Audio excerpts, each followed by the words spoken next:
आदिसुरनायकवृन्दवन्धं प्रातर्नमामि चतुराननवन्धमान्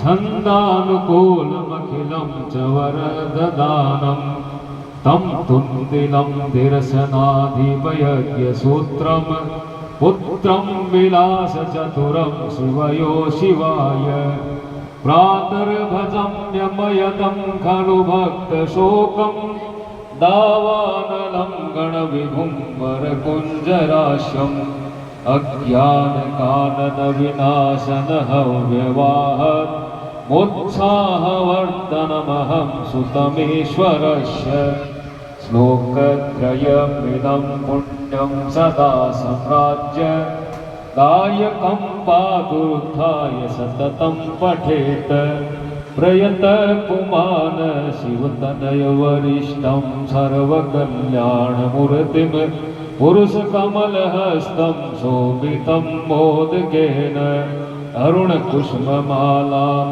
व्यालयज्ञोपवीतं मम हृदयनिवासं श्रीगणेशं नमामि। नमस्ते गणनाथाय गणानां पतये नमः। भक्तिप्रियाय देवेशे भक्तेभ्य सुखदायकं स्वानन्दवासिने तुभ्यं सिद्धिबुद्धिवराय च नाभिशेषाय देवाय दुन्दिराजाय तं नमः। वरदाभयहस्ताय नमः परशुधारिणे नमस्ते शून्यहस्ताय नाभिशेषाय ते नमः। अनामयाय सर्वाय सर्वपूज्याय ते नमः। सगुणाय नमस्तुभ्यं ब्रह्मणे निर्गुणाय च ब्रह्मभ्यो ब्रह्मदात्रे च गजाननं नमोऽस्तुते। आदिपूज्याय ज्येष्ठाय राजाय ते नमो नमः। मातृपित्रे च सर्वेषां हेरम्भाय नमो नमः।